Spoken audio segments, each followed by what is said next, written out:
Auviblio. Auviblio presenta Supera las expectativas. Escrito por Napoleón Hill. Narrado por Geraldo Medina. Traducción, edición y revisión del texto de Auviblio. Supera las expectativas. Hay 10 debilidades contra las que la mayoría de nosotros debemos protegernos. Una de ellas es el hábito de tratar de cosechar sin haber sembrado, y las otras se manifiestan en la práctica de crear coartadas para cubrir cada error cometido. Puedes hacerlo si crees en el poder que tienes. Puede parecer una desviación del tema de esta lección comenzarla con una discusión sobre el amor. Pero, si te reservas tu opinión hasta que hayas completado la lección, puedes estar de acuerdo en que el tema del amor no podría haberse omitido sin perjudicar el valor de la lección. La palabra amor se utiliza aquí en un sentido global. Hay muchos objetos, motivos y personas que despiertan nuestra naturaleza amorosa. Hay trabajos que no nos gustan, otros que no nos gustan moderadamente. Y, bajo ciertas condiciones, puede haber trabajos que realmente amamos. Los grandes artistas suelen amar su trabajo. Al jornalero, en cambio, no solo no le gusta su trabajo, sino que puede llegar a odiarlo. El trabajo que se hace por el mero hecho de ganarse la vida rara vez gusta e incluso se odia. Cuando un hombre realiza un trabajo que le gusta, puede trabajar durante un periodo increíblemente largo sin fatigarse. El trabajo que no le gusta o que odia le produce fatiga en el corto plazo. El aguante de un hombre, por lo tanto, depende en gran medida de hasta qué punto le gusta, le disgusta o ama lo que está haciendo. Aquí estamos sentando las bases para la declaración de una de las leyes más importantes de esta filosofía, que dice: un hombre es más eficiente y tendrá éxito más rápida y fácilmente cuando se dedica a un trabajo que ama, o a un trabajo que realiza en nombre de alguna persona que ama. Siempre que el elemento del amor entra en cualquier tarea que uno realiza, la calidad del trabajo mejora de inmediato, y la cantidad aumenta, pues no está el obstáculo que la fatiga generaría. Hace algunos años, un grupo de socialistas, o tal vez se llamaban a sí mismos cooperadores, organizaron una colonia en Luisiana. Compraron varios cientos de hectáreas de tierra agrícola y comenzaron a elaborar un ideal que creían les daría mayor felicidad en la vida y menos preocupaciones, a través de un sistema que proporcionara a cada persona el trabajo que más le gustara. Su idea era no pagar salarios a nadie. Cada uno hacía el trabajo que más le gustaba o para el que estaba mejor equipado, y el producto de su trabajo, combinado, pasaba a ser prioridad de todos. Tenían su propia lechería, su propia fábrica de ladrillos, su propio ganado, aves de corral, etc. Tenían sus propias escuelas y una imprenta en la que publicaban un periódico. Un caballero sueco de Minnesota se unió a la colonia, y a petición suya fue puesto a trabajar en la imprenta. Muy pronto se quejó de que no le gustaba el trabajo, así que lo pusieron a trabajar en la granja, manejando un tractor. 2 días fue todo lo que pudo soportar, así que volvió a solicitar un traslado, y fue asignado a la lechería. Como no se llevaba bien con las vacas, lo cambiaron de nuevo a la lavandería, donde solo duró un día. Probó uno a uno todos los trabajos de la fábrica, pero ninguno le gustó. parecía que no encajaba en la idea de la vida de la cooperativa, y estaba a punto de retirarse cuando a alguien se le ocurrió un trabajo que aún no había probado: la fábrica de ladrillos. Así que le dieron una carretilla y le pusieron a trabajar sacando ladrillos de los hornos y aplicándolos en el patio. Pasó una semana y no se registró ninguna queja. Cuando le preguntaron si le gustaba su trabajo, respondió: «Este es el trabajo que me gusta». Imagínate que alguien prefiere el trabajo de cargar ladrillos. Sin embargo, ese trabajo se ajustaba a la naturaleza del sueco. No estaba supervisado, ni significaba presión u obligación tediosa alguna, pues era justo lo que quería. Permaneció en el trabajo hasta que todos los ladrillos fueron sacados y apilados, y luego se retiró de la colonia porque no había más trabajo de ladrillos que hacer. El trabajo tranquilo se acabó, así que me vuelvo a Minnesota. Y se fue. Cuando un hombre se dedica a un trabajo que le gusta, no le resulta difícil hacer más y mejor trabajo que el que le pagan. Y por esta misma razón, todo hombre debe hacer todo lo posible para encontrar el tipo de trabajo que más le gusta. Tengo la autoridad suficiente para ofrecer este consejo a los estudiantes de esta filosofía por la razón de que yo mismo lo he seguido, sin razón para arrepentirme de haberlo hecho. Este me parece ser un lugar apropiado para inyectar un poco de historia personal, tanto del autor como de la filosofía de la ley del éxito, cuyo propósito es mostrar que el trabajo realizado con amor en sí mismo tendrá su recompensa y no será en vano. Toda esta lección está dedicada a ofrecer pruebas de que vale la pena prestar más y mejor servicio del que se paga. ¿Qué esfuerzo inútil sería si el autor no hubiera practicado él mismo esta regla el tiempo suficiente para poder decir cómo funciona? Durante más de un cuarto de siglo, me he dedicado a la labor con amor, a partir de la cual se ha desarrollado esta filosofía. Y soy perfectamente sincero cuando digo que he sido ampliamente pagado por mi labor, por el placer que he tenido a medida que avanzaba.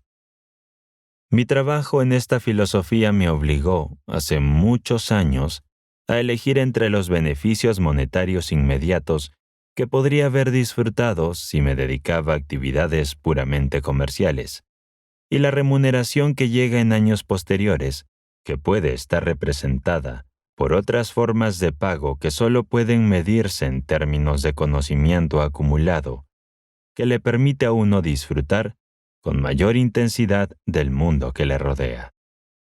El hombre que se dedica al trabajo que más le gusta no siempre cuenta con el apoyo de nuestros seres queridos. Combatir las sugerencias negativas de amigos y familiares ha requerido un gran desgaste de mis energías. Durante los años que he estado dedicado al trabajo de investigación con el fin de reunir, organizar, clasificar y probar este material que presento.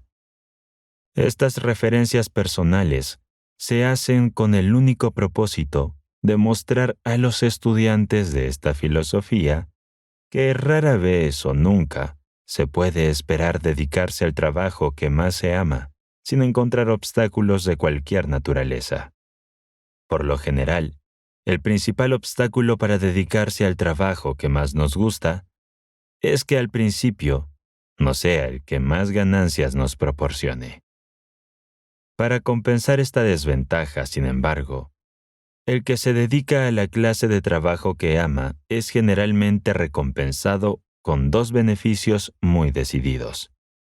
En primer lugar, la felicidad, la mayor de todas las recompensas, que no tiene precio.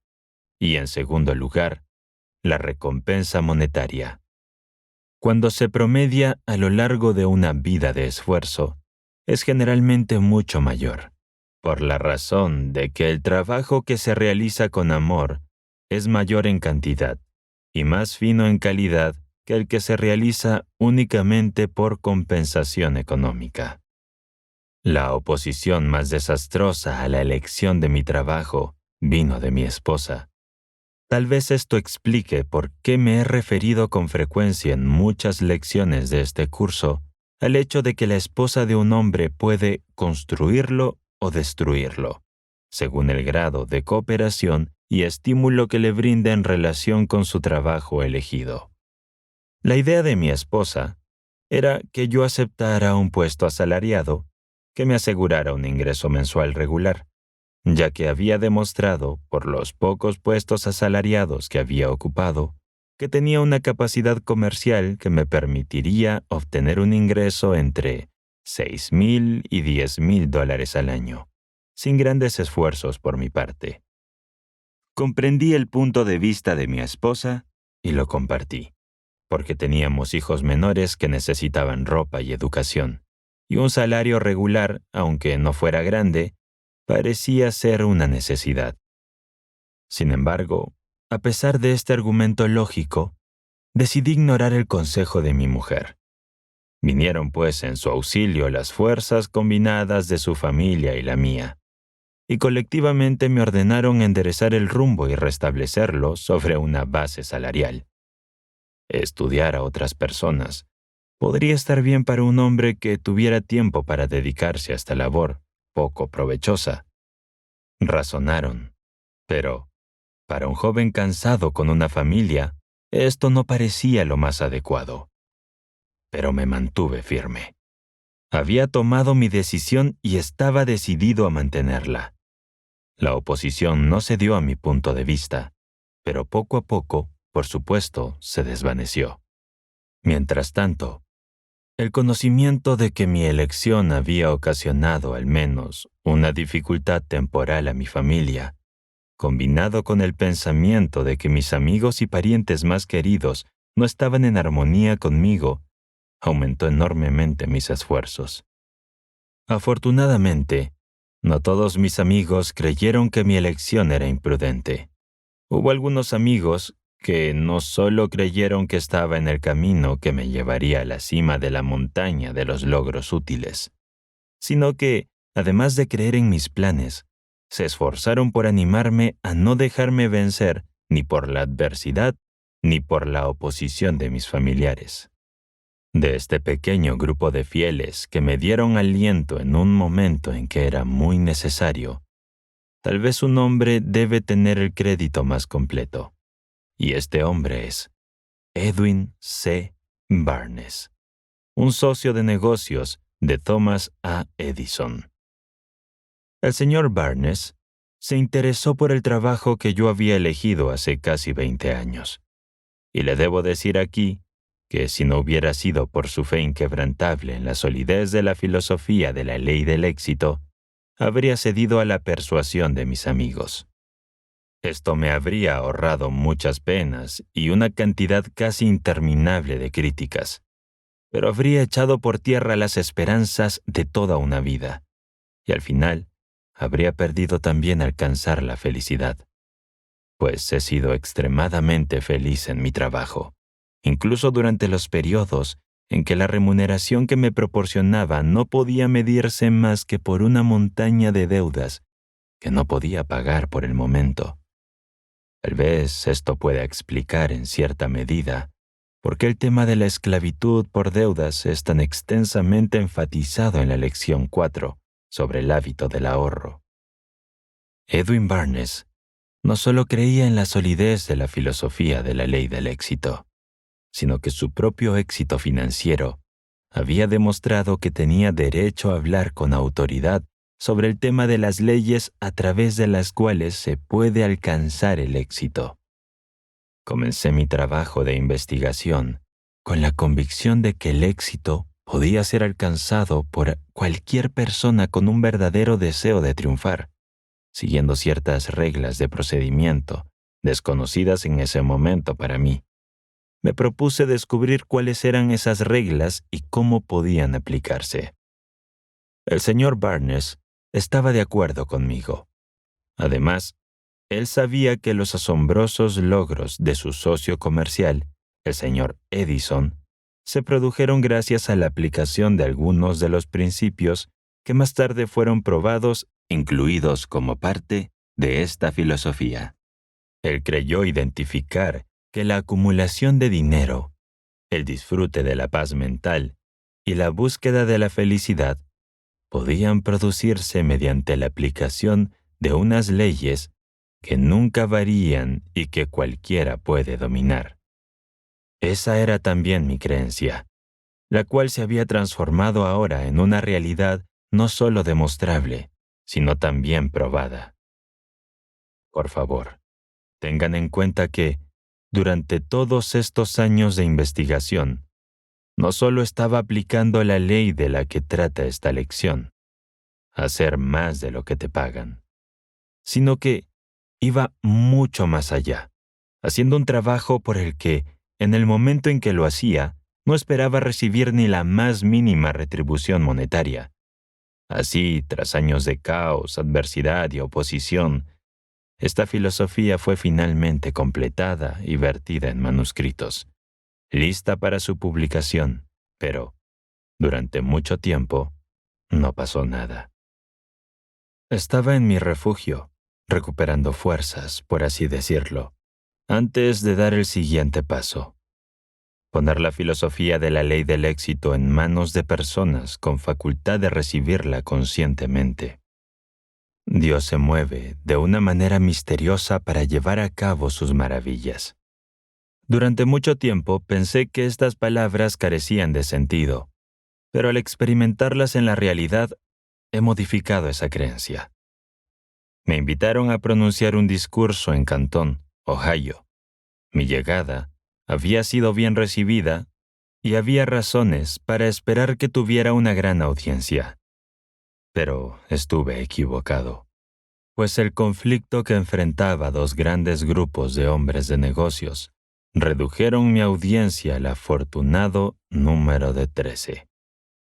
Siempre he creído que un hombre debe dar lo mejor de sí, independiente de cuánto reciba por sus servicios, o del número y la clase de personas a las que sirva. Desarrollé mi tema como si la sala estuviera llena. De alguna manera surgió en mí una especie de sensación de resentimiento por la forma en que la rueda del destino se había vuelto contra mí. Pero diré que, si alguna vez hice un discurso con la absoluta convicción en lo que decía, lo hice esa noche. Sin embargo, en el fondo de mi corazón, pensé que había fracasado. No supe hasta el día siguiente que la noche anterior estaba haciendo historia, que estaba destinada a dar a la filosofía de la ley del éxito su primer impulso real. Uno de los hombres se sentó en mi audiencia, como uno de los 13.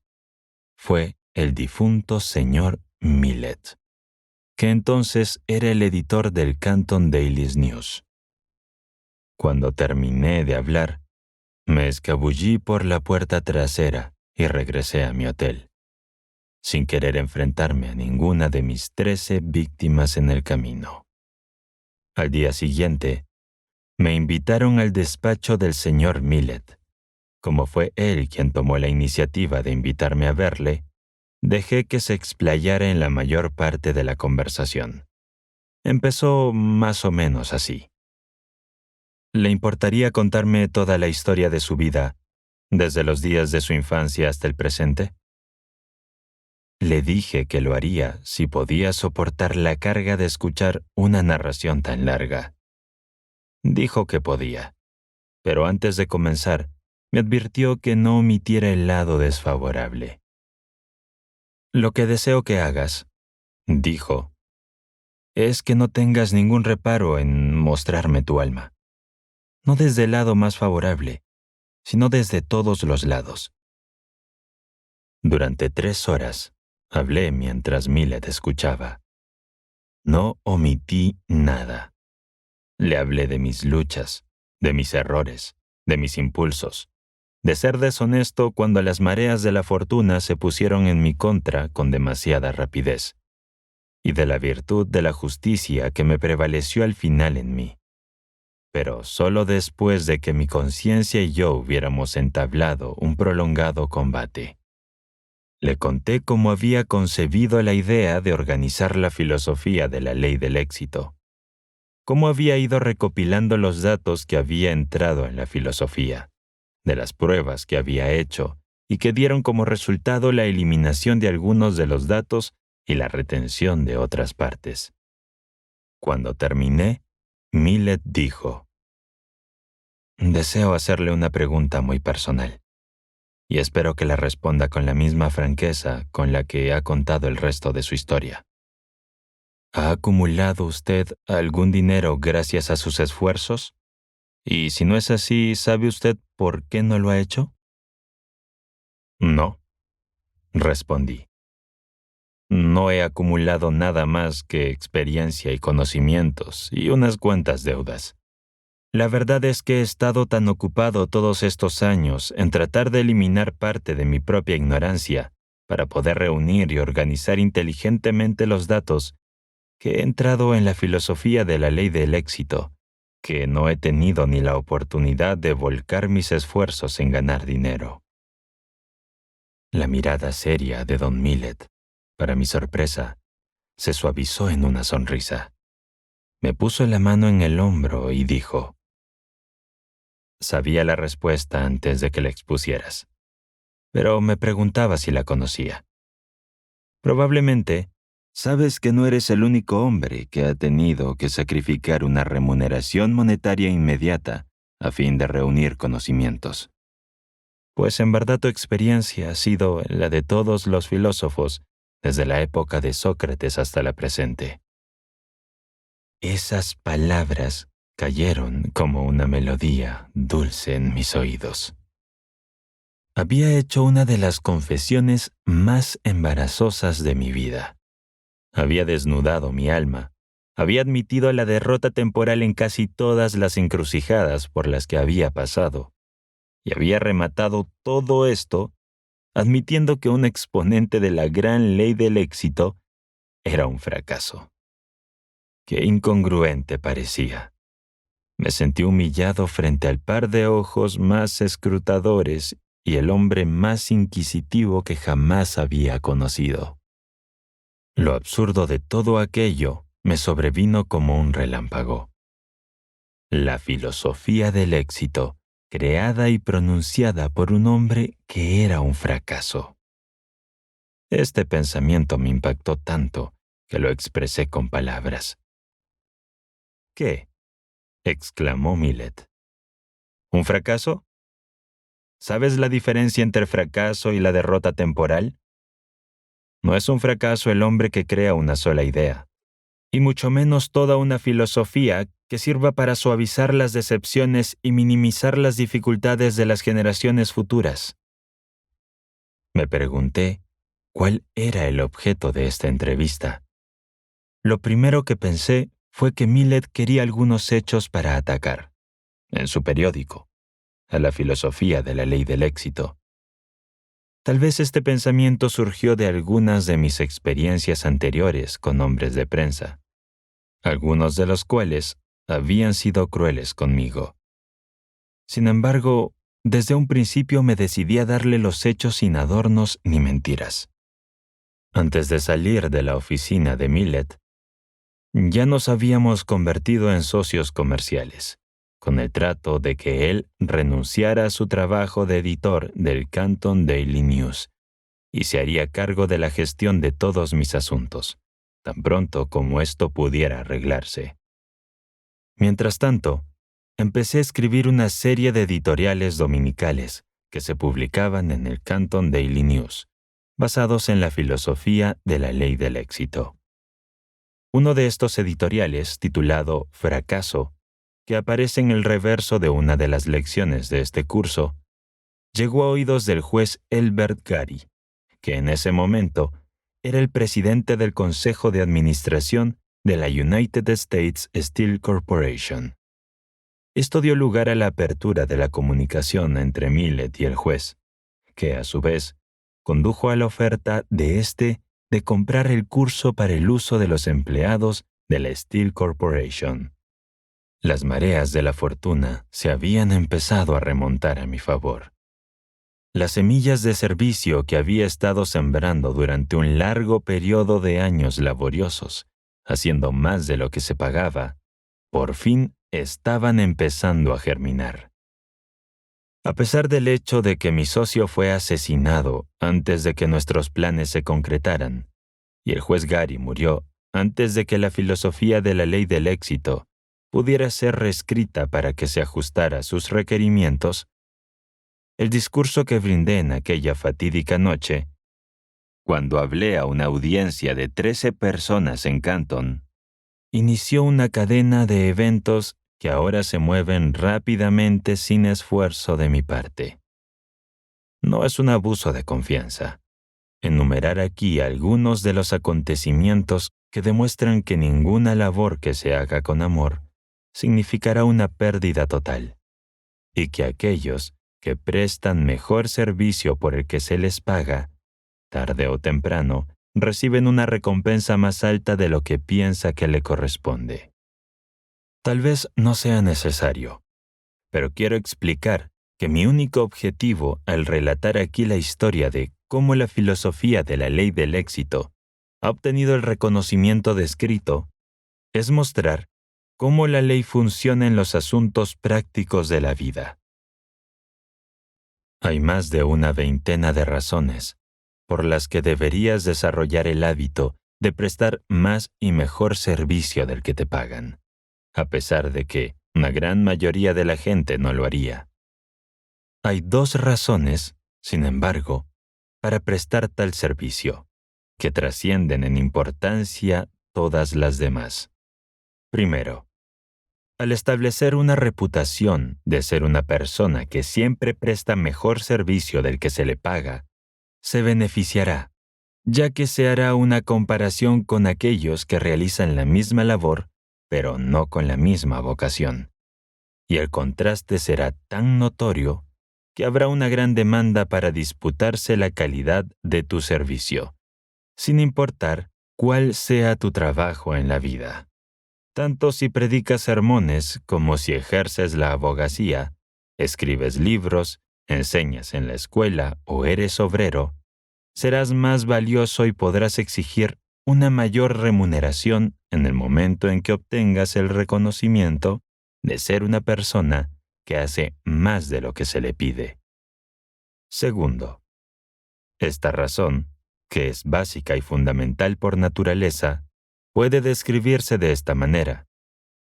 Supongamos que deseas desarrollar un brazo fuerte y que lo intentas hacer atándolo a ti con una cuerda, dejándolo así fuera de uso y dándole un largo descanso. ¿El desuso lo fortalecerá o le traería atrofia y debilidad, lo que finalmente te obligaría a extirpar el brazo? Sabes que si deseas un brazo fuerte, solo puedes desarrollarlo dándole el uso más duro. Mira el brazo de un herrero si quieres saber cómo se puede fortalecer un brazo. De la resistencia surge la fuerza. El roble más fuerte del bosque no es el que está protegido de la tormenta y escondido del sol, sino el que se encuentra al aire libre, donde se ve obligado a luchar por su existencia contra los vientos y las lluvias y el sol abrasador. Es una de las leyes invariables de la naturaleza, la que indica que la lucha y la resistencia desarrollan la fuerza. Y mi propósito es mostrarte cómo aprovechar esta ley y utilizarla de manera que te ayude en tu lucha por el éxito.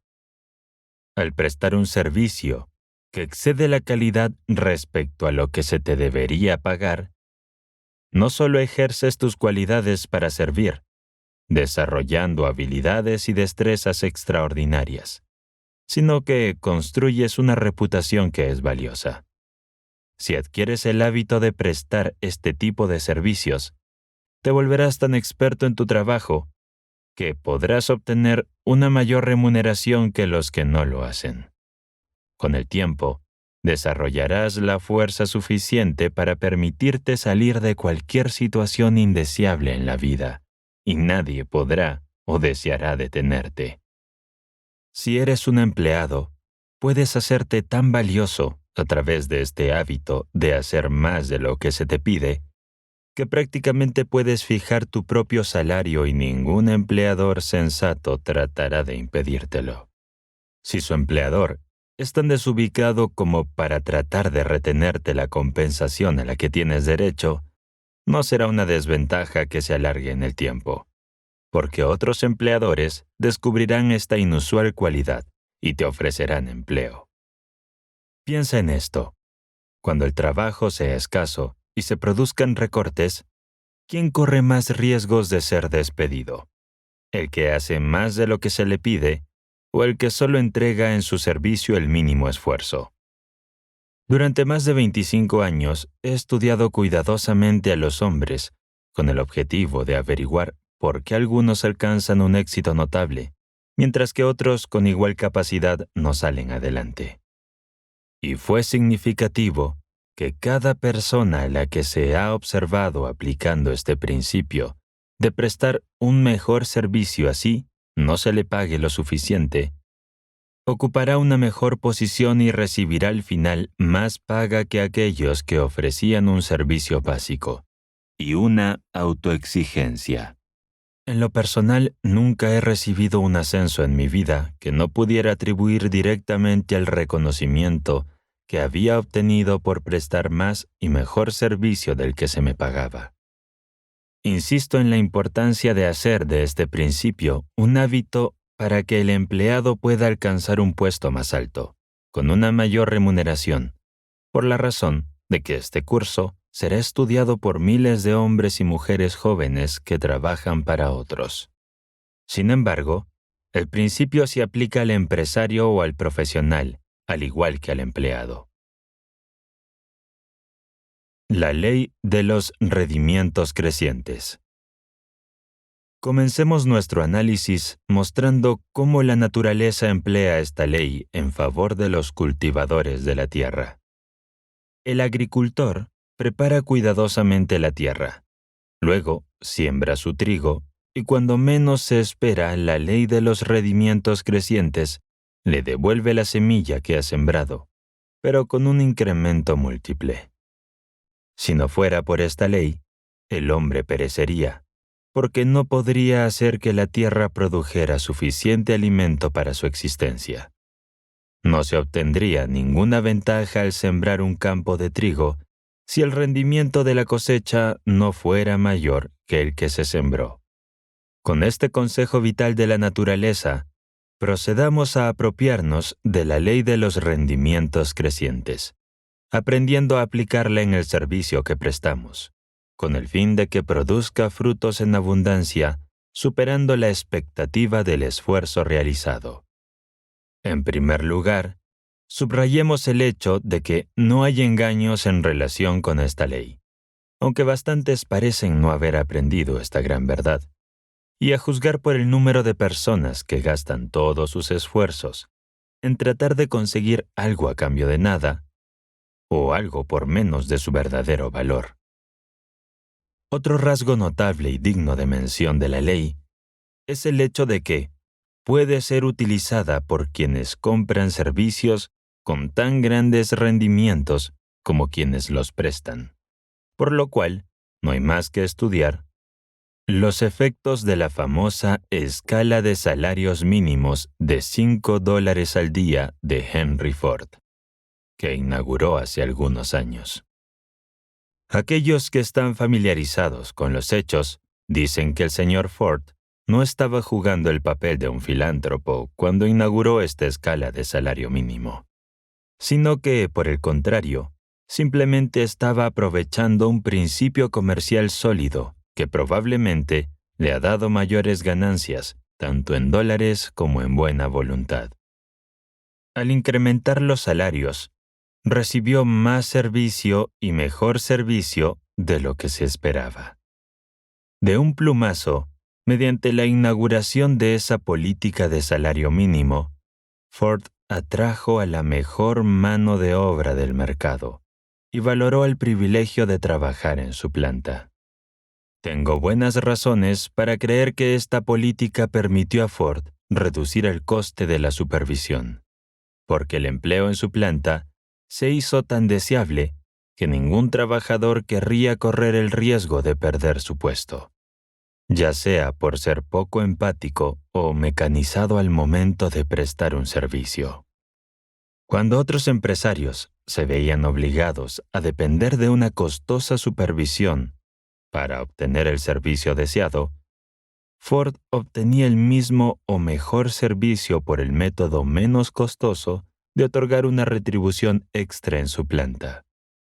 Marshall Field fue probablemente el principal comerciante de su tiempo, y la gran tienda de Field, en Chicago, se mantiene hasta hoy como un monumento a la capacidad para aplicar la ley de los rendimientos crecientes. Una clienta compró un costoso vestido en la tienda Field, pero no lo usó. 2 años después, se lo regaló a su sobrina como obsequio de bodas.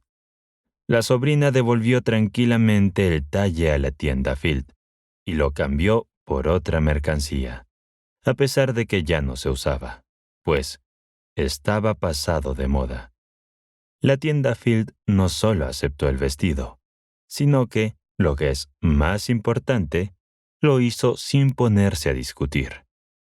Por supuesto, no había ninguna obligación, ni moral, ni legal, por parte de la tienda de aceptar la devolución del vestido en esa fecha tardía, lo que hace que la transacción sea aún más significativa. El vestido tenía un precio original de $50. Tuvo que ser puesto en el mostrador de ofertas y se vendió por lo que fuera.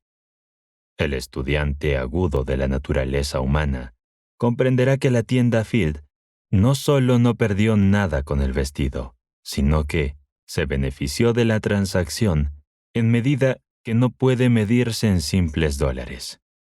La mujer que devolvió el vestido sabía que no tenía derecho a una rebaja. Por lo tanto, cuando la tienda le dio aquello a lo que no tenía derecho, la ganó como cliente permanente. Pero el efecto de la transacción no terminó aquí, sino que solo empezó. Porque esta mujer difundió por todas partes la noticia del trato justo que había recibido en la tienda Field. Fue la comidilla de las mujeres de su entorno durante muchos días, y la tienda Field recibió más publicidad de la transacción de la que podría haber comprado de cualquier otra manera con 10 veces el valor del vestido. El éxito de la tienda Field se basó en gran medida en la comprensión de Marshall Field de la ley de los rendimientos crecientes, que le llevó a adoptar, como parte de su política comercial, el lema «El cliente siempre tiene razón». Cuando usted hace solo aquello por lo que se le paga, no hay nada fuera de lo común que atraiga comentarios favorables. Pero, cuando usted voluntariamente hace más de aquello por lo que se le paga, su acción atrae la atención desfavorable de todos los que se ven afectados por la transacción, y da un paso más hacia el establecimiento de una reputación que hará que la ley de los retornos crecientes trabaje a su favor, ya que esta reputación creará una mayor demanda de sus servicios. Carol Downs entró a trabajar para W. C. Durant, el fabricante de automóviles, en un puesto menor. Ahora es la mano derecha del señor Durant y el presidente de una de sus empresas distribuidoras de automóviles. Ascendió a esta rentable posición únicamente con la ayuda de la ley de los remordimientos crecientes, que puso en funcionamiento prestando un servicio que excedía el valor de lo que se le pagaba. En una reciente visita al Dr. Downs, le pedí que me contara cómo había conseguido ascender tan rápidamente. En unas breves frases me contó toda la historia. Cuando empecé a trabajar con el señor Durant, dijo, me di cuenta de que siempre se quedaba en la oficina después de que todos los demás se hubieran ido a casa. Y me propuse quedarme allí también. Nadie me pidió que me quedara, pero pensé que alguien debía estar allí para ayudar al señor Durant en lo que pudiera necesitar. A menudo buscaba a alguien que le llevara un archivo de cartas o que le prestara algún otro servicio trivial, y siempre me encontraba allí, dispuesto a servirle. Se acostumbró a llamarme. Esa es toda la historia. Se ha acostumbrado a llamarme. Vuelve a escuchar esa frase, porque está llena de significado y es de una riqueza sin igual. ¿Por qué el señor Durant se acostumbró a llamar al señor Downes? Porque el señor Downes se empeñó en hacerse visible y necesario. Se puso deliberadamente en el camino del señor Durant para prestarle su servicio. ¿Le dijeron que lo hiciera? No. ¿Le pagaron por hacerlo? Sí. Le pagaron por la iniciativa de llamar la atención del hombre que podía ascenderlo.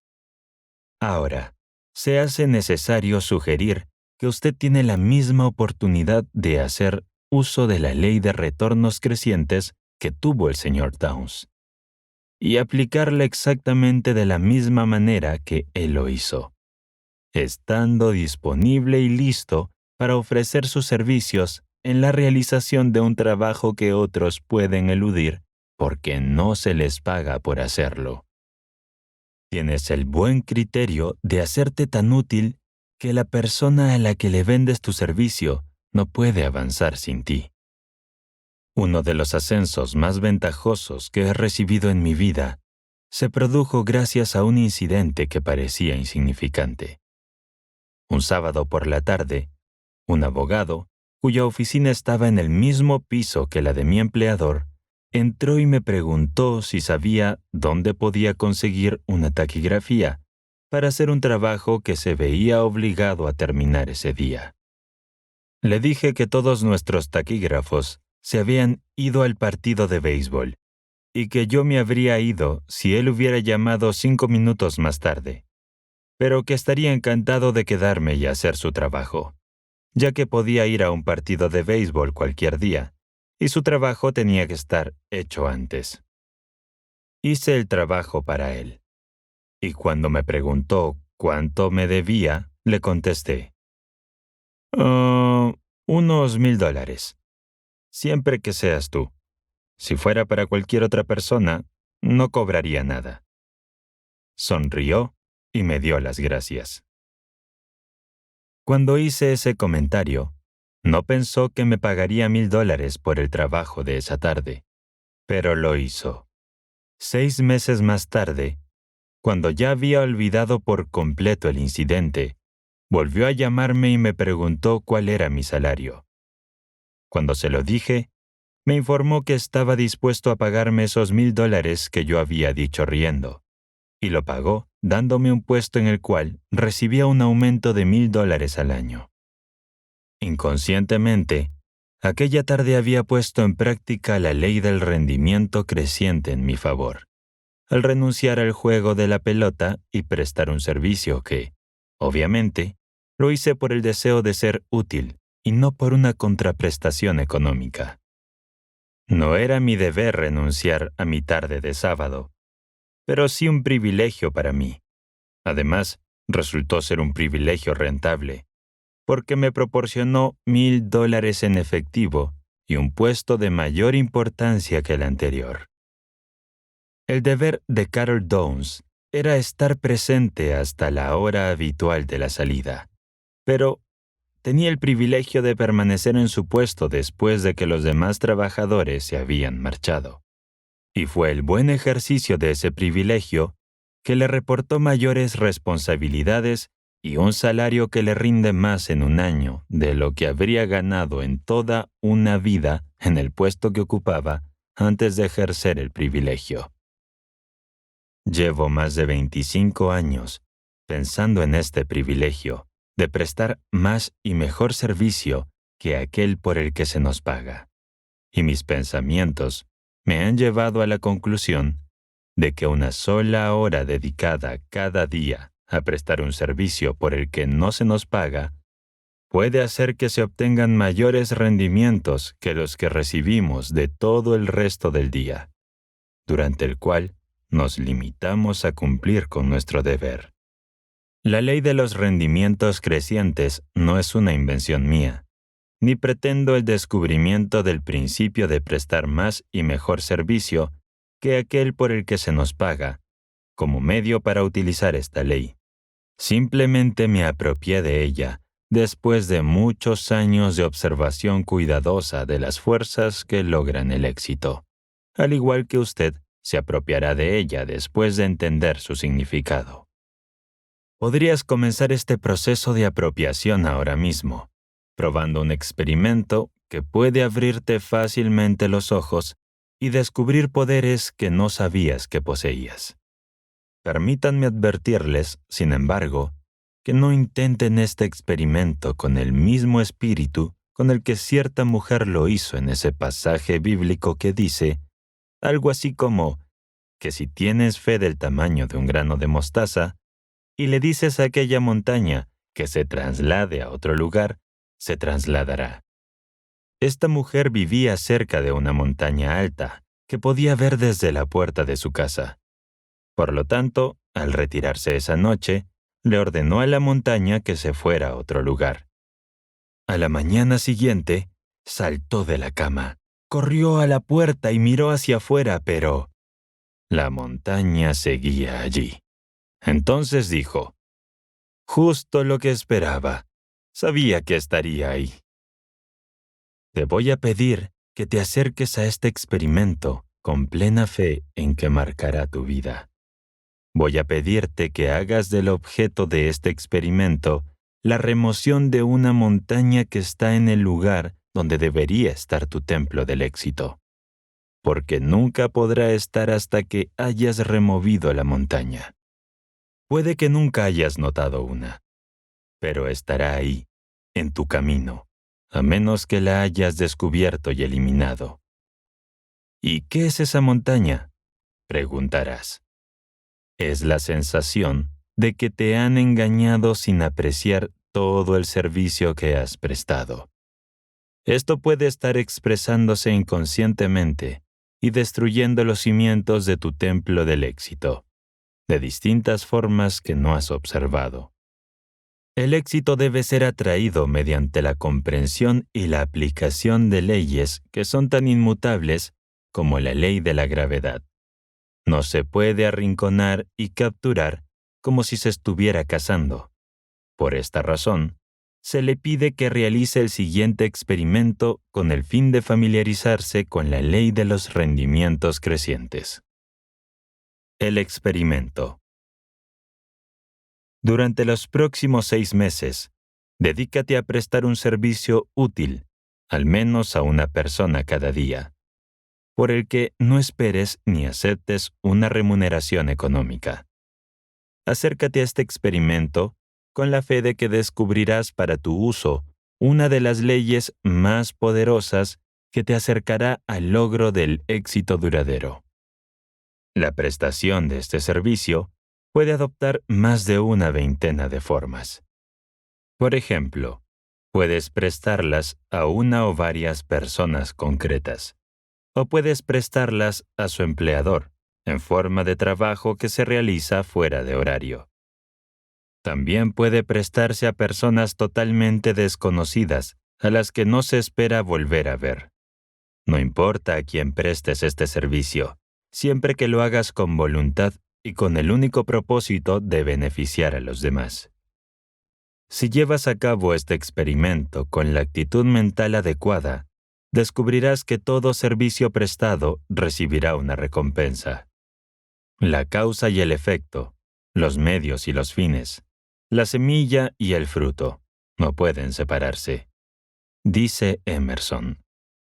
Porque el efecto ya florece en la causa, el fin preexiste en los medios y el fruto en la semilla. Los hombres sufren toda su vida bajo la tonta superstición de que pueden ser engañados. Pero es tan imposible que un hombre sea engañado por alguien que no sea él mismo, como que una cosa sea y no sea al mismo tiempo. La naturaleza y el alma de las cosas toman sobre sí la garantía del cumplimiento de todo contrato. de modo que el servicio honesto no puede ocasionar una pérdida. Antes de comenzar el experimento que te han pedido, lee el ensayo de Emerson sobre la compensación, pues te ayudará mucho a entender por qué haces el experimento. Tal vez ya hayas leído Compensación. Vuelve a leerlo. Uno de los fenómenos extraños que observarás sobre este ensayo puede encontrarse en el hecho de que cada vez que lo lea, descubrirá nuevas verdades que no notó en las lecturas anteriores. Hace unos años, me invitaron a pronunciar el discurso de graduación ante los estudiantes de un colegio oriental. Durante mi discurso, hablé extensamente y con todo el énfasis de que disponía sobre la importancia de prestar más y mejor servicio por el que se nos paga. Después del discurso, el presidente y el secretario de la universidad me invitaron a almorzar. Mientras comíamos, el secretario se dirigió al presidente y le dijo: «Acabo de descubrir lo que hace este hombre. Se está posicionando en la delantera, ayudando primero a otros a salir adelante». En esa breve declaración, había personificado la parte más importante de mi filosofía sobre el tema del éxito.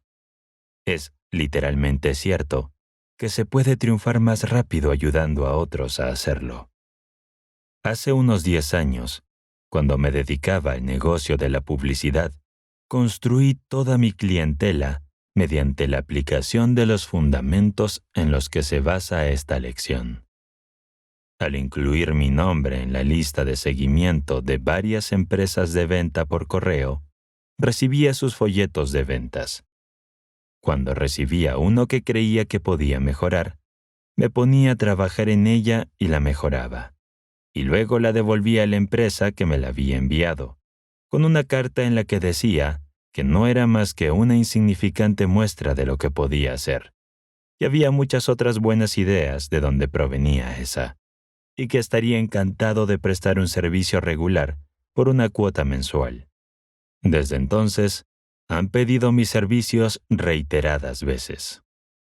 En una ocasión, recuerdo que una firma fue tan deshonesta como para apropiarse de mi idea y utilizarla sin pagarme por ella. Pero esto resultó ser una ventaja para mí.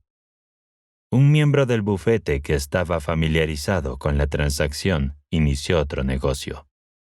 Y como resultado del trabajo que ya había realizado para sus antiguos socios, por el que no se me pagó, me contrató para que le sirviera, sobre una base que me pagaba más del doble de la cantidad que había obtenido en el bufete en el que no me pagaron. Así, la ley de la compensación me devolvió, y con intereses, lo que había perdido por prestar servicio a sujetos deshonestos. Hace varios años, me invitaron a dar una conferencia ante los estudiantes de la escuela Palmer, en Davenport, Iowa. Mi representante hizo los arreglos necesarios para que aceptara la invitación bajo los términos regulares vigentes en ese momento, que eran $5,000, incluyendo la conferencia y mis gastos de viaje. Cuando llegué a Davenport, encontré un comité de recepción esperándome en el depósito, y esa noche me dieron una de las más cálidas bienvenidas que había recibido durante mi carrera pública. Conocí a muchas personas de las que obtuve datos valiosos que me resultaron útiles. Por eso, me pidieron que hiciera mi cuenta de gastos para que la escuela me diera un cheque. Les dije que había recibido mi paga, la cual, para mí, fue todo lo que había aprendido mientras estaba allí. Rechacé los honorarios y regresé a mi oficina, sintiéndome bien recompensado por la experiencia. A la mañana siguiente, el Dr. Palmer se presentó ante los 2,000 alumnos de su escuela y anunció lo que yo había dicho acerca de sentirse recompensado por lo que había aprendido.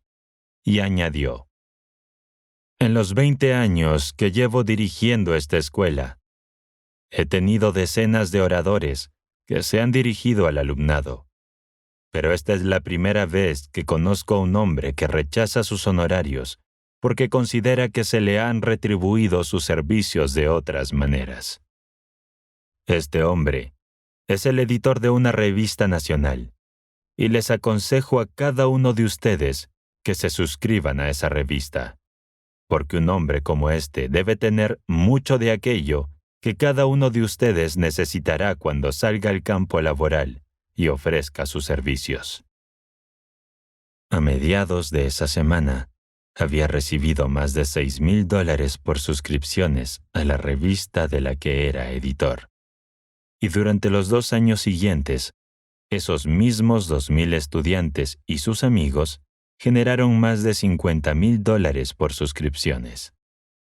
Dígame, si puede, ¿cómo o dónde podría haber invertido $100,000 de forma tan rentable como esta, negándome a aceptar mi cuota de $100,000 y poniendo así la ley de los rendimientos crecientes a trabajar a mi favor? Pasamos por 2 periodos importantes en esta vida. Uno es aquel periodo durante el cual estamos reuniendo, clasificando y organizando el conocimiento. Y el otro es aquel periodo durante el cual estamos luchando por el reconocimiento.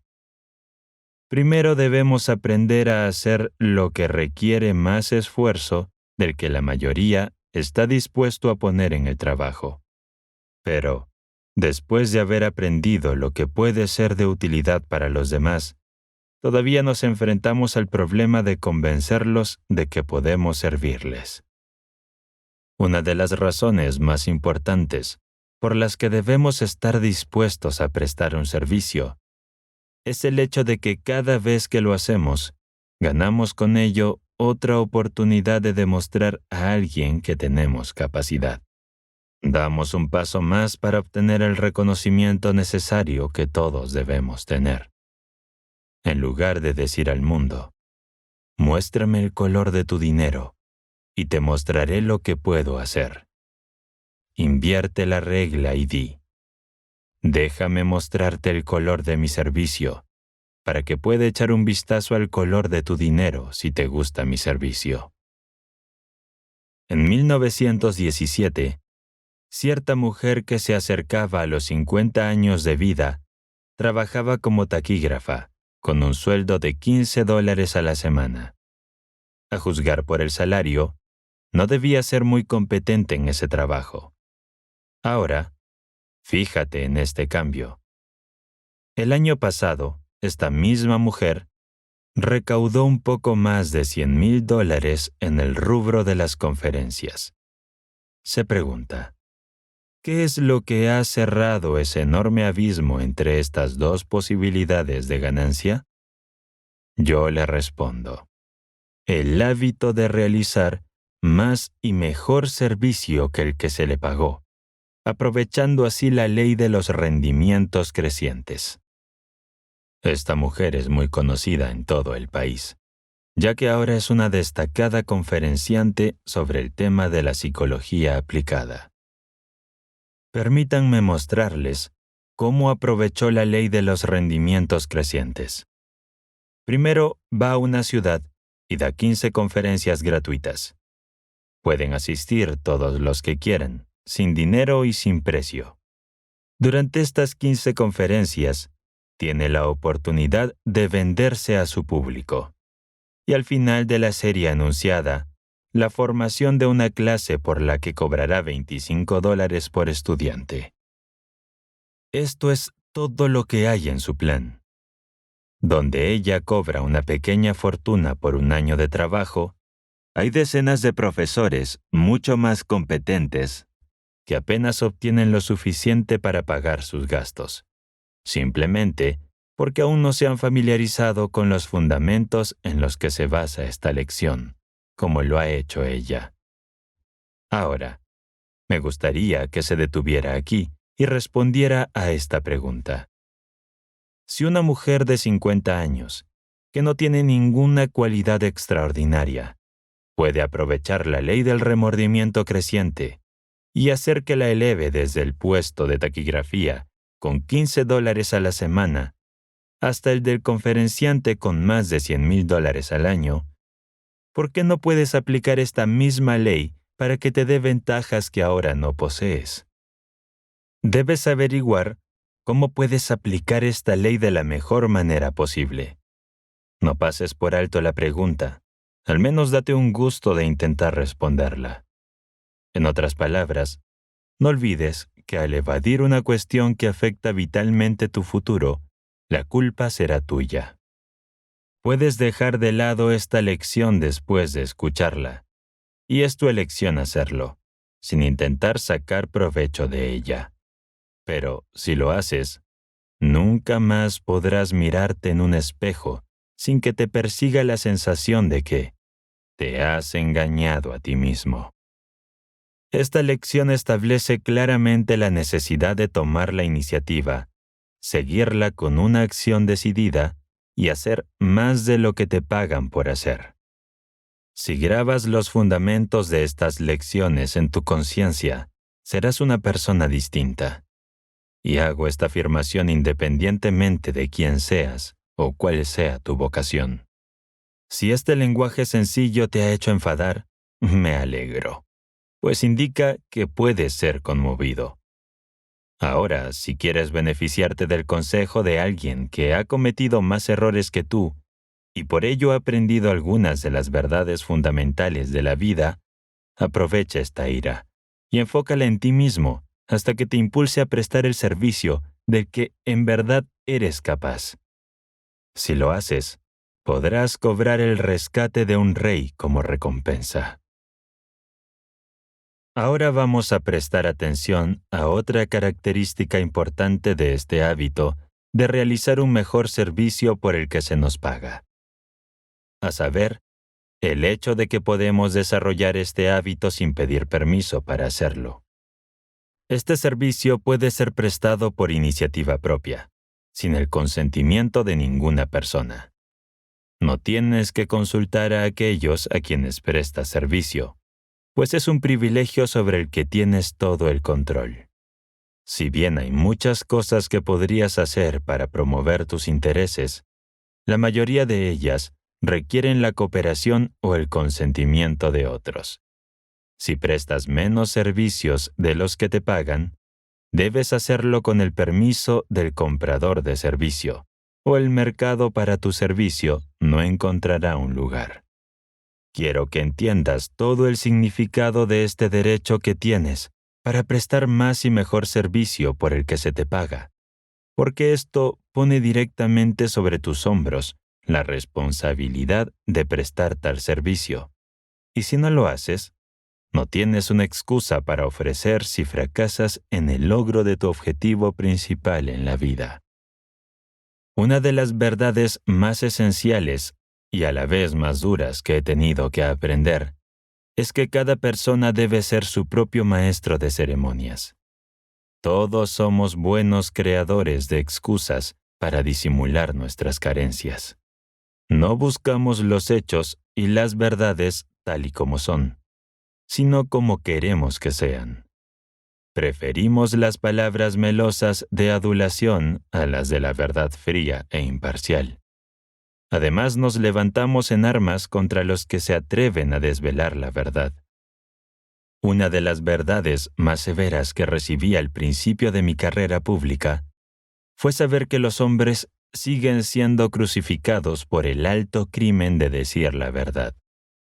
Recuerdo una experiencia que tuve hace unos 10 años, con un hombre que había escrito un libro para anunciar su escuela de negocios. Me entregó su libro y me pagó para que lo revisara y le diera mi sincera opinión sobre él.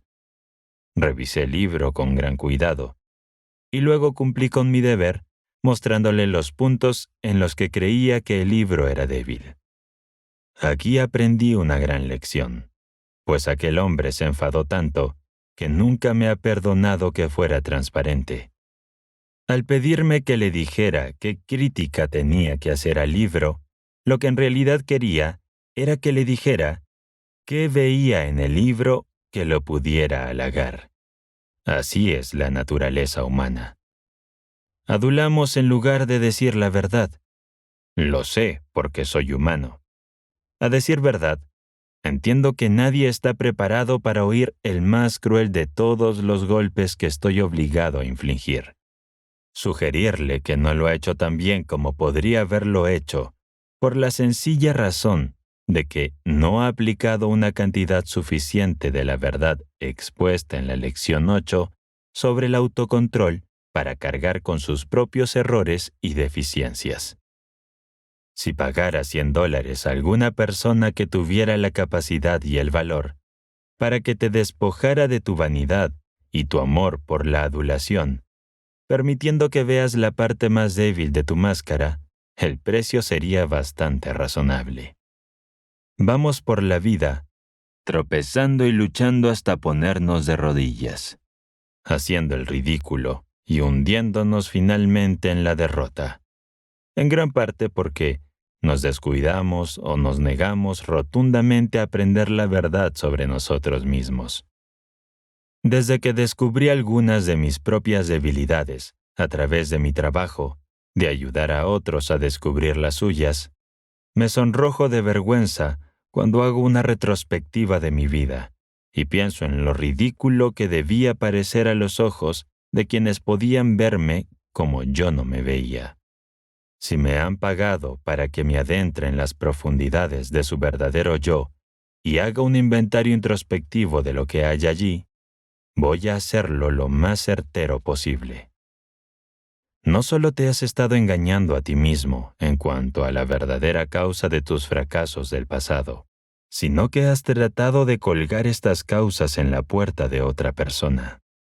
Cuando las cosas no han ido a tu gusto, en lugar de aceptar toda la responsabilidad de la causa, has dicho: que me despidan si se les antoja. No me gusta cómo me tratan. De todos modos iba a dejarlo. No lo niegues. Ahora permíteme susurrarte un pequeño secreto al oído que recogí de la pena y los castigos innecesarios más duros. En lugar de dejar el trabajo porque había dificultades que superar, deberías haberte enfrentado a ellas, y entonces habrías sabido que la vida es solo una larga serie de dificultades y obstáculos que tenemos que dominar. Las aptitudes de un hombre pueden ser tomadas con mucha precisión por la forma en que se adapta a su entorno y se hace responsable de todas las adversidades con las que se encuentra, ya sea que éstas surjan de una causa que estaba bajo su control o no.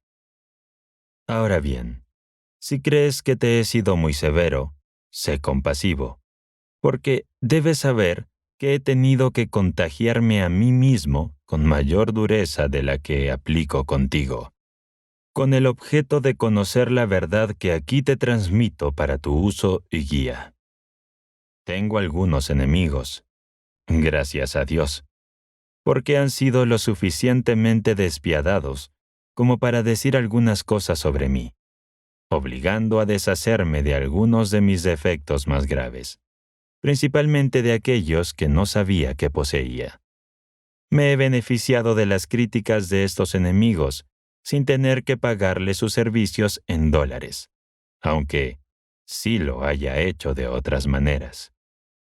Sin embargo, no fue hasta hace algunos años que me di cuenta de algunos de mis defectos más evidentes, que me fueron señalados al estudiar el ensayo de Emerson sobre la compensación, particularmente la siguiente cita: nuestra fuerza surge de nuestra debilidad.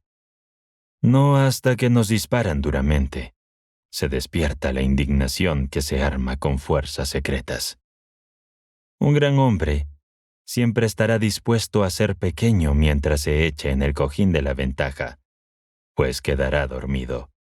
Cuando es empujado, atormentado, derrotado, tiene la oportunidad de aprender algo.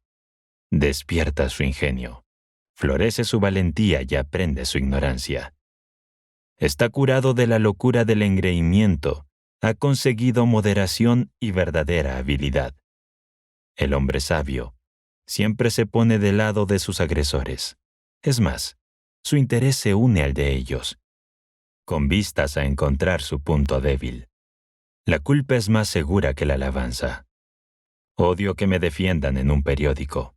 Mientras todo lo que se diga sea en mi contra, siento una cierta seguridad de éxito.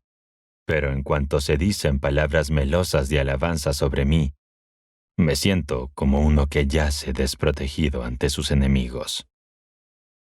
Estudia esto, la filosofía del inmortal Emerson, pues puede servir como una fuerza modificadora que templará tu metal y te preparará para las batallas de la vida, como el carbono templa el acero. Si eres una persona muy joven, necesitas estudiarlo aún más, pues a menudo se requiere la severa realidad de muchos años de experiencia para prepararse a asimilar y aplicar esta filosofía. Es mejor que entiendas estas grandes verdades como resultado de mis experiencias, que verte obligado a recogerlas de las fuentes menos comprensivas de la fría realidad. La vida es una maestra que no conoce favoritos, porque al yo haber sufrido para aprender y compartir contigo mis errores y mis aciertos, lo que estoy haciendo es mostrarte que eres mi favorito, lo que me recuerda, en cierto modo, los tiempos en que mi padre solía cumplir con su deber conmigo, comenzando siempre con este poco de filosofía alentadora. Hijo, esto me duele más a mí que a ti. Así pues, nos acercamos al final de esta lección, sin haber agotado las posibilidades del tema. Es más, sin haber rascado más que la superficie del mismo.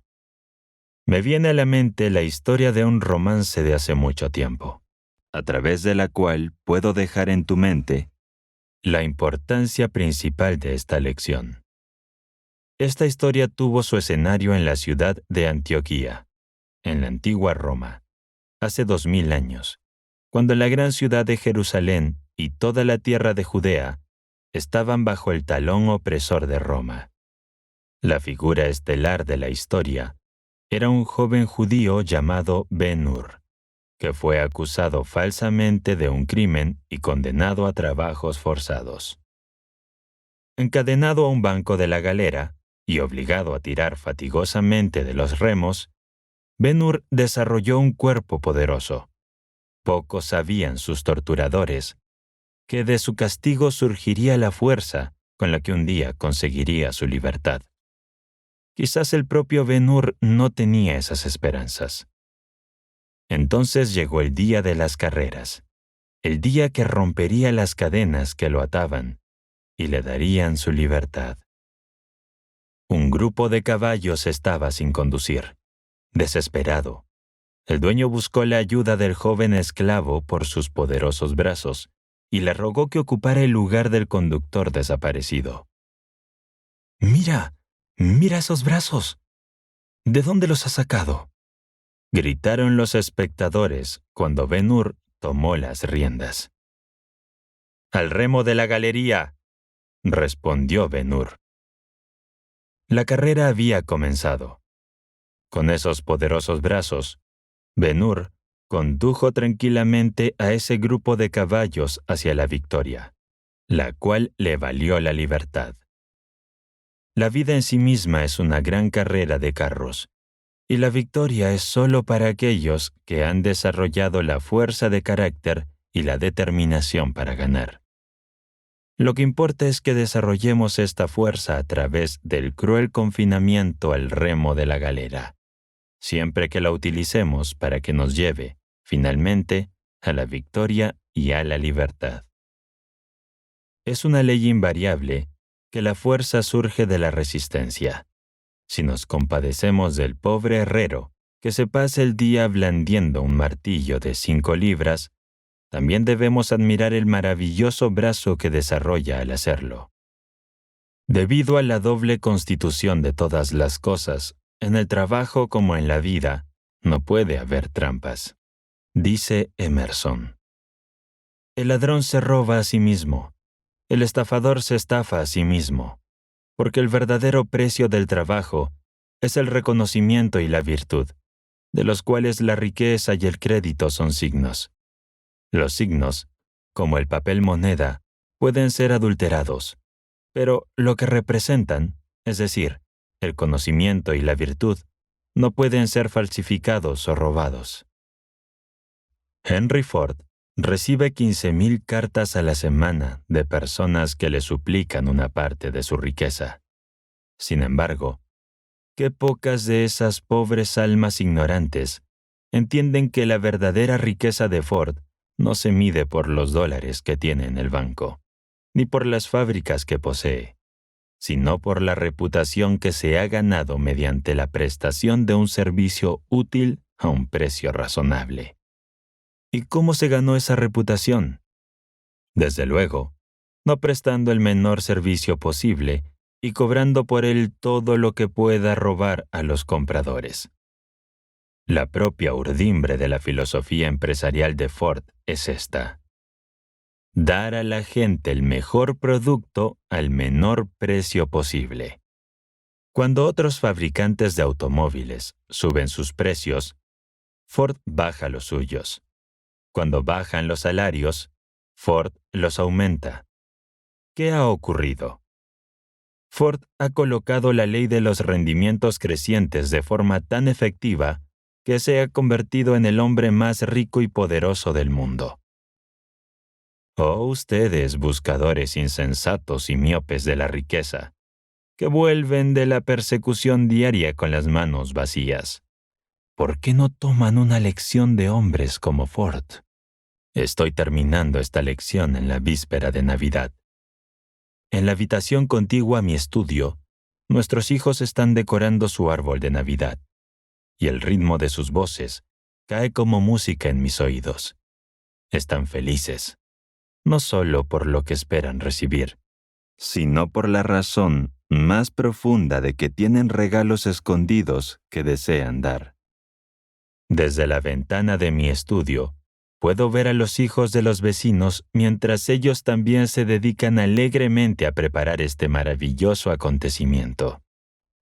En todo el mundo civilizado, millones de personas se preparan para celebrar el nacimiento del príncipe de la paz que, más que ningún otro hombre, expuso las razones por las que es más bendito dar que recibir, y por las que la felicidad duradera no proviene de la posesión de riquezas materiales, sino de la prestación de servicios a la humanidad. Parece una extraña coincidencia que la finalización de esta lección haya ocurrido en la víspera de Navidad. Sin embargo, me alegro de que así sea. Ello porque me proporciona la suficiente justificación para recordarles que, en ninguna parte de toda la historia de la civilización, podría haber encontrado un apoyo más fuerte de los fundamentos de esta lección que el que se puede encontrar en el Sermón de la Montaña, en el libro de Mateo. El cristianismo es una de las influencias más grandes y de mayor alcance en el mundo de hoy. Y no necesito disculparme por recordarles que los principios de la filosofía de Cristo están en absoluta armonía con los fundamentos sobre los que, en su mayor parte, se basa esta lección. Cuando veo las cartas de felicidad de los niños y observo las multitudes de compradores navideños que se apresuran, todos con el esplendor del espíritu de dar, no puedo evitar desear que todos los días sean Nochebuena, porque entonces este sería un mundo mejor, en el que la lucha por la existencia se reduciría y el odio estaría prohibido. La vida no es más que un breve lapso de años en el mejor de los casos. Como una vela, nos encendemos, parpadeamos un momento y luego nos apagamos. Si hemos sido colocados aquí con el propósito de acumular tesoros para utilizarlos en una vida que se encuentra más allá de la sombra de la muerte, ¿no es posible que podamos recoger mejor estos tesoros prestando todo el servicio que podamos a todas las personas que podamos, con un espíritu amoroso de bondad y simpatía? Espero que esté de acuerdo con esta filosofía. Aquí debe terminar esta lección, pero de ninguna manera está terminada. Donde yo establezco la cadena de pensamiento, nace tu deber de retomarla y desarrollarla, a tu manera y en tu propio beneficio. Esta lección no fue escrita con el propósito de enseñarte, sino que fue pensada con un medio para hacer que usted se enseñe a sí mismo una de las grandes verdades de la vida.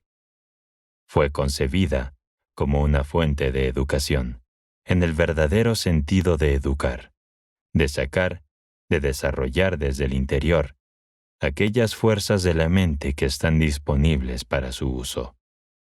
Cuando prestas el mejor servicio del que eres capaz, esforzándote cada vez por superar todos tus esfuerzos anteriores, estás haciendo uso de la forma más elevada de educación. Por lo tanto, cuando prestas más y mejor servicio que aquel por el que te pagan, tú, más que nadie, te estás beneficiando del esfuerzo. Solo a través de la prestación de ese servicio se puede alcanzar la maestría en el campo de trabajo elegido. Por esta razón, debes convertir en parte de tu objetivo principal el esforzarte por superar todos los récords anteriores en todo lo que hagas, que esto se convierta en parte de tus hábitos diarios, y que lo sigas con la misma regularidad con la que comes. Hazte el propósito de prestar más y mejor servicio que el que se te paga, y antes de que te des cuenta de lo que ha pasado, descubrirás que el mundo te necesita. Ahora, ¿qué vas a hacer con lo que has aprendido en esta lección? Esta lección no puede tener ningún valor para ti si no te mueves a adoptar y utilizar los conocimientos que te ha aportado. El conocimiento se convierte en poder solo a través de la organización y el uso. No olvides esto. Nunca se puede llegar a ser un líder sin hacer más de lo que se te pide. Y no se puede llegar a tener éxito sin desarrollar el liderazgo en la ocupación elegida. La mente maestra. Un poder que puede traerte lo que quieras en esta tierra. El éxito se consigue mediante la aplicación del poder. Existen dos formas de poder. Está el poder físico, producido por la naturaleza, pasible de ser aprovechada por el hombre. Pero tenemos una forma de poder mucho más intensa, producida por la coordinación armoniosa del pensamiento en la mente del hombre. Céntrense en la palabra armoniosa. Al reflexionar sobre ella, obtendrá el mayor poder conocido por el hombre. Con la ayuda de la mente, el hombre ha descubierto muchos hechos interesantes sobre la tierra en la que vive, el aire y el éter que llenan el espacio infinito a su alrededor, y los millones de otros planetas y cuerpos celestes que flotan en el espacio. Con la ayuda de un pequeño artilugio mecánico llamado espectroscopio, el hombre ha descubierto una distancia de 1.499.668.620 de kilómetros. La naturaleza de las sustancias de las que está hecho el Sol.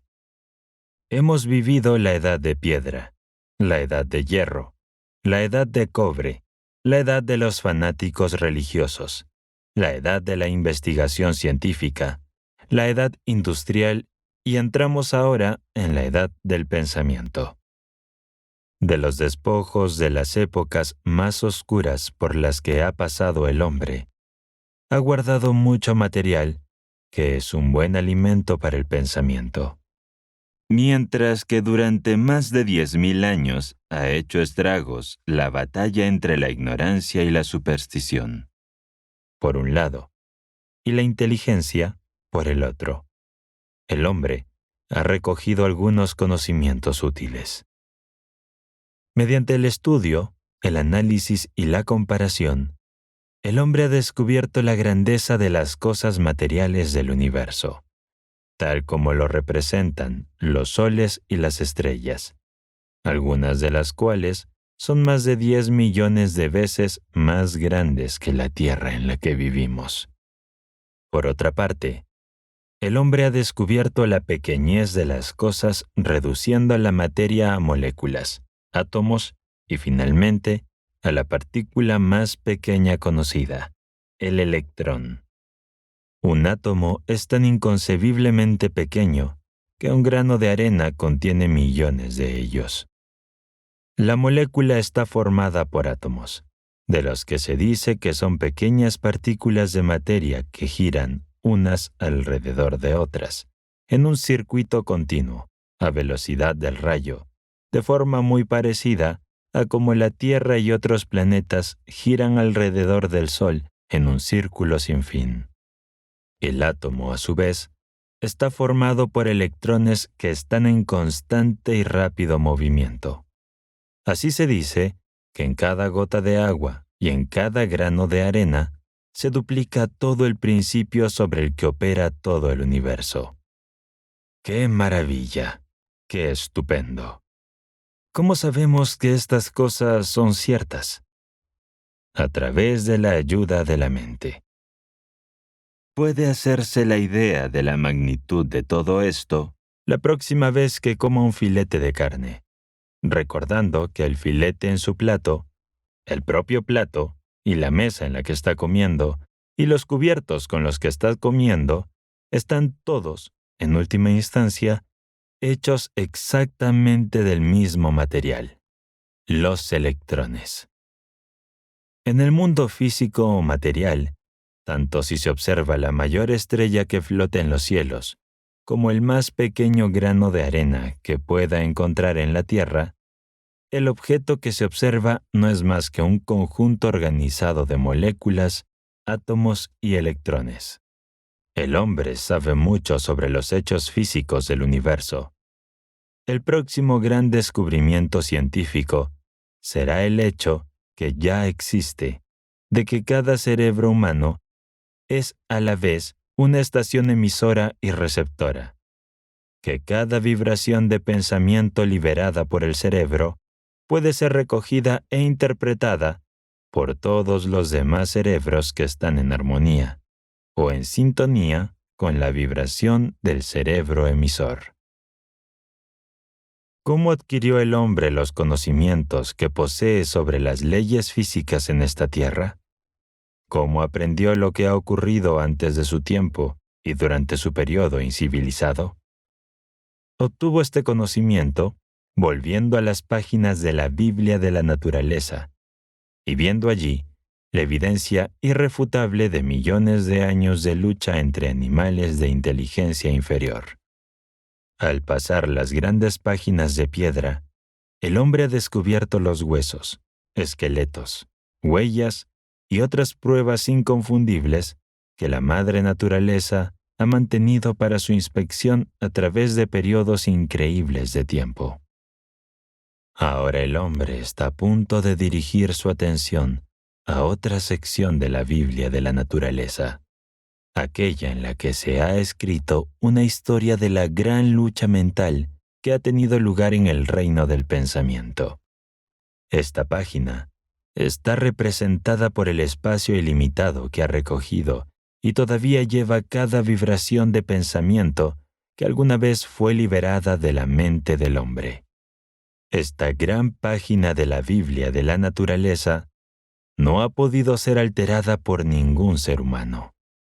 Sus registros son positivos y pronto podrán ser interpretados con claridad. De la autenticidad de la historia escrita en esta página no puede haber ninguna duda. Gracias a la educación, es decir, el despliegue, la extracción y el desarrollo del interior de la mente humana, se está interpretando la Biblia de la naturaleza. En todo el mundo hay probablemente menos de 100 de personas, hoy en día, que saben algo o han oído hablar de la química de la mente, a través de la cual dos o más mentes pueden mezclarse en un espíritu de perfecta armonía, de tal manera que nazca una tercera mente que posea el poder sobrehumano de leer la historia de la vibración del pensamiento, tal como ha sido escrita y existe ahora en los registros imperecederos del espacio-tiempo. El principio radioeléctrico recién descubierto ha cerrado las bocas de los dudosos tomistas y ha hecho que los científicos corran hacia nuevos campos de experimentación.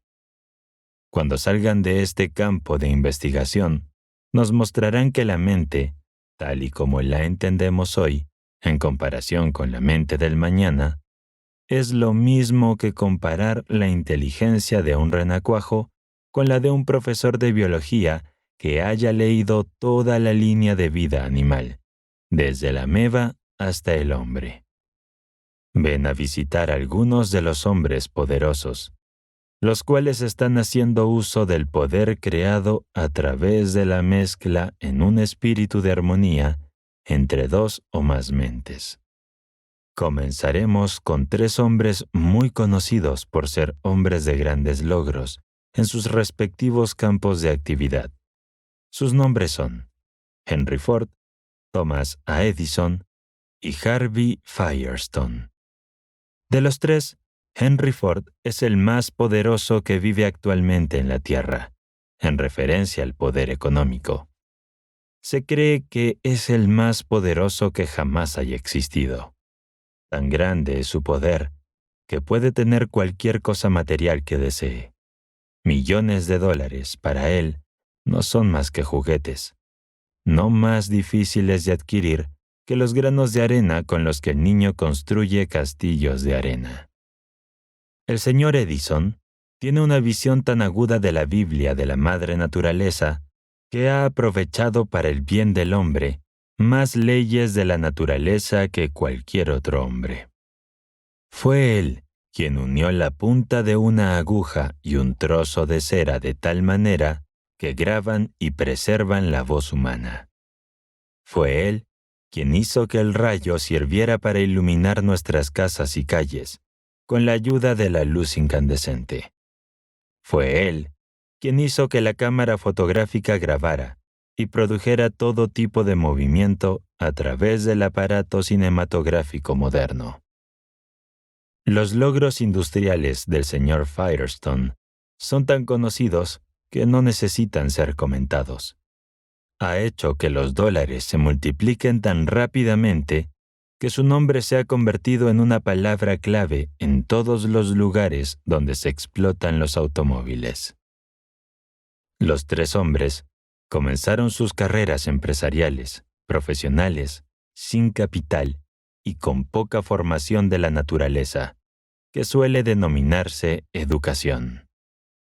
Quizá el comienzo del señor Ford fue el más humilde de los tres, maldecido por la pobreza, sin oportunidades educativas y discapacitado por la ignorancia en muchas formas. Ha dominado todo esto en el inconcebiblemente corto periodo de 25 años. Así podríamos describir los logros de tres conocidos y exitosos hombres de poder. Pero hemos estado tratando solo con los efectos. El verdadero filósofo desea saber algo de la causa que produjo estos efectos deseables. Es de dominio público que Ford, Edison y Firestone son amigos íntimos, que se van al bosque una vez al año para un periodo de recuperación y descanso. Pero no es generalmente conocido que existe entre los tres hombres un vínculo de armonía del que ha surgido una mente maestra, que está siendo utilizada por cada uno de los tres. Una mente de habilidad sobrehumana, que tiene la capacidad de sintonizar con fuerzas con las que la mayoría de los hombres no están familiarizados.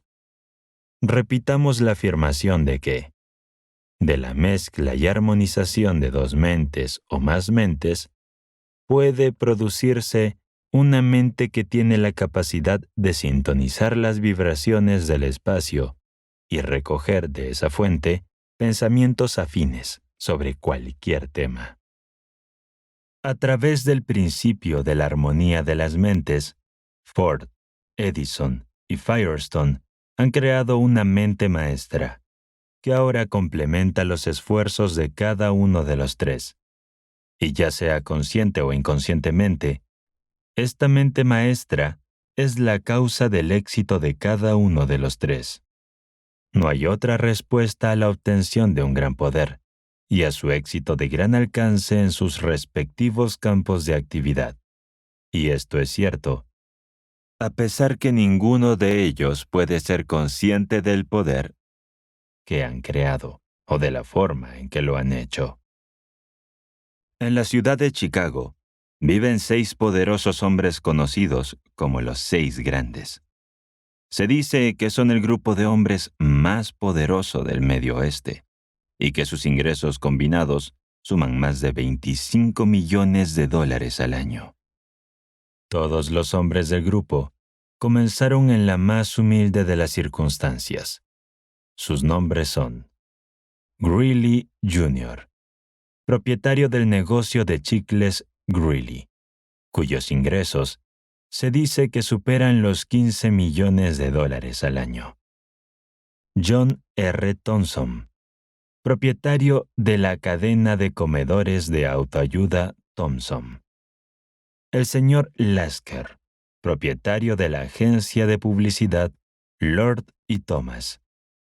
El señor McCullough, que es dueño del mayor negocio de mensajería del mundo. Y el señor Ritchie y el señor Hertz, que poseen el negocio de taxis amarillos del país. No hay nada sorprendente en un hombre que no hace más que convertirse en millonario.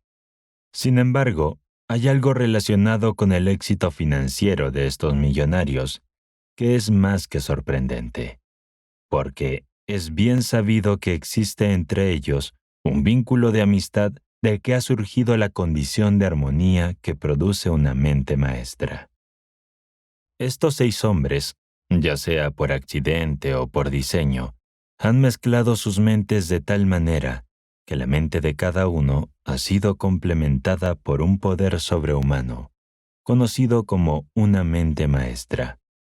A su vez, esa mente ha traído a cada uno de ellos más ganancias de lo que cualquier persona podría utilizar. La ley sobre la que opera el principio de una mente maestra fue descubierta por Cristo, cuando se rodeó de 12 discípulos y creó el primer club de los 13 del mundo. A pesar de que uno de los 13, Judas, rompió la cadena de equilibrio, se sembró suficiente semilla en la relación armoniosa que existía originalmente entre estas 13 personas para asegurar la continuación de la filosofía más grande de este mundo. Muchos millones de personas creen poseer la sabiduría. De hecho, muchos de ellos la poseen en ciertas etapas elementales, pero ningún hombre puede poseer la verdadera sabiduría sin la ayuda del poder conocido como mente maestra. Y tal mente no puede ser creada sino a través del principio de la mezcla, en armonía de 2 o más mentes. A través de muchos años de experimentación práctica, se ha descubierto que 13 mentes, cuando se mezclan en un espíritu de perfecta armonía, producen los resultados más prácticos. Sobre este principio consciente o inconsciente, se fundan los grandes éxitos industriales y comerciales que tanto abundan en esta época. La palabra fusión se está convirtiendo en una de las más populares en el lenguaje periodístico, ya que no pasa un día sin que se lea sobre alguna gran fusión industrial, comercial, financiera o ferroviaria. Poco a poco, el mundo está empezando a aprender que a través de la alianza amistosa y la cooperación se puede desarrollar un gran poder. Los negocios y las empresas financieras que tienen éxito son los dirigidos por líderes que aplican el principio del esfuerzo coordinado descrito en este artículo. Si quieres ser un gran líder en cualquier empresa, rodéate de otras mentes que puedan mezclarse en un espíritu de cooperación para que actúen y funcionen como una sola. Si puedes captar este principio y aplicarlo, puedes tener, por tus esfuerzos, lo que quieras en esta tierra. La continuación a este audiolibro es Construye tu personalidad.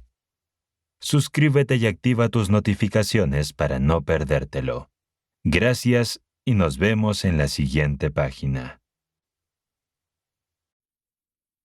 Si deseas agregar este libro a tu biblioteca, dejaremos los enlaces en la descripción.